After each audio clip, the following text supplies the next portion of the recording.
Assalamualaikum warahmatullahi wabarakatuh. Halo rekan-rekan, perkenalkan nama saya Eliza Irmawati, NIM 10010120005 dari program studi Ilmu Politik semester 3A. Di sini saya akan menjelaskan tugas min mapping tentang politik apartheid dan HAM. Tugas ini guna memenuhi ujian tengah semester mata kuliah studi demokrasi dan HAM yang diampu oleh Ibu Ajeng Prakastika. Jadi, ini saya bagi menjadi dua slide. Slide yang pertama saya isi dengan penjelasan tentang politik apartheid. Dan slide yang kedua berisi penjelasan konsep hak asasi manusia. Aku mulai ya presentasinya. Silakan disimak baik-baik ya. Politik apartheid. Pengertian politik apartheid. Yang dimaksud dengan apartheid adalah perbedaan warna kulit, yaitu warga kulit hitam dengan kulit putih di Afrika Selatan. Dalam perkembangannya, apartheid tidak hanya membedakan warna kulit hitam dengan kulit putih saja, melainkan kebijakan politik pemerintahan di Afrika Selatan yang diperkuat dengan undang-undang guna menyingkirkan kulit hitam di Afrika Selatan. B. Latar belakang. Munculnya politik apartheid di Afrika Selatan. Apartheid berasal dari bahasa Belanda yang artinya pemisahan. Pemisahan di sini berarti pemisahan orang-orang Belanda kulit putih dengan penduduk asli Afrika kulit hitam. Apartheid kemudian berkembang menjadi suatu kebijakan politik dan menjadi politik resmi pemerintahan Afrika Selatan yang terdiri dari program-program dan peraturan-peraturan yang bertujuan untuk melestarikan pemisahan rasial. Secara struktural, apartheid berarti adalah kebijaksanaan pemerintahan dominasi minoritas kulit putih atas mayoritas bukan kulit putih melalui pengaturan masyarakat di bidang sosial, budaya, politik, militer, dan ekonomi. Kebijakan ini berlaku tahun 1948. C. Perkembangan politik apartheid di Afrika Selatan pada 1948. Partai Nasional terpilih untuk menguasai Afrika Selatan. Hal ini memperkuat implementasi pemisahan rasial di bawah kekuasaan kolonial Inggris dan Belanda. Dan pemisahan Afrika Selatan selanjutnya terbentuk Perserikatan Union. Pemerintahan nasionalis mengatur jalannya undang-undang pemisahan, menggolongkan orang-orang ke dalam tiga ras, mengembangkan hak-hak dan batasan-batasan untuk masing-masing golongan seperti bukan pas dan batasan pemukiman. Minoritas kulit putih menguasai mayoritas kulit hitam yang jauh lebih besar. Sistem pemisahan ini kemudian dikenal secara kolektif sebagai apartheid. D. Dampak politik apartheid. Bagi Afrika Selatan, orang-orang kulit hitam yang semula tidak mengerti bahwa kebijakan pemerintahannya lambat laun mengerti bahwa tujuan sebenarnya adalah diskriminasi rasial atau perbedaan warna kulit.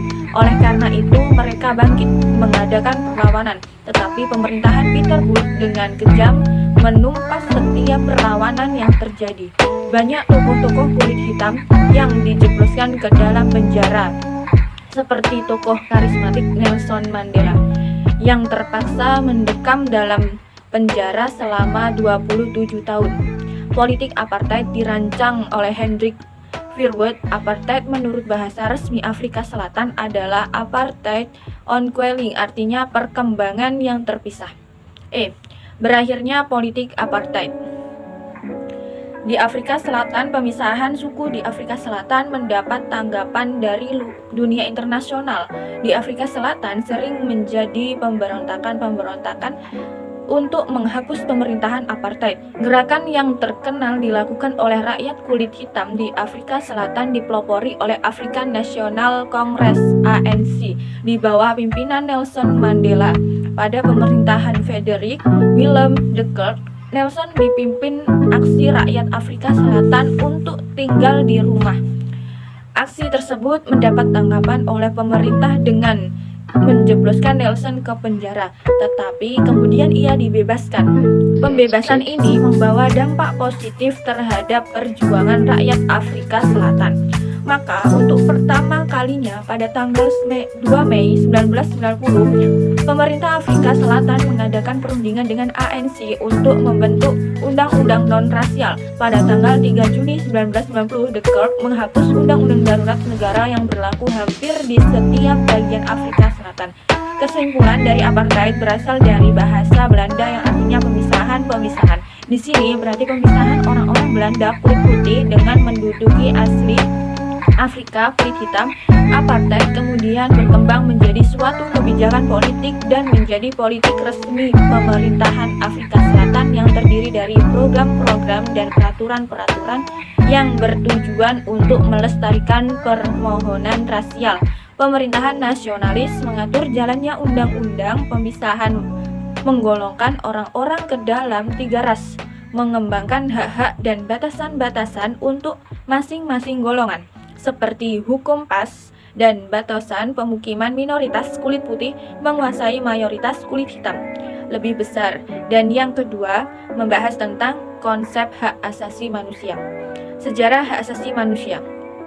Pada zaman Yunani kuno, Plato telah memaklumi kepada warga polisinya bahkan kesejahteraan bersama akan tercapai manakala setiap warganya melaksanakan hak dan kewajibannya masing-masing.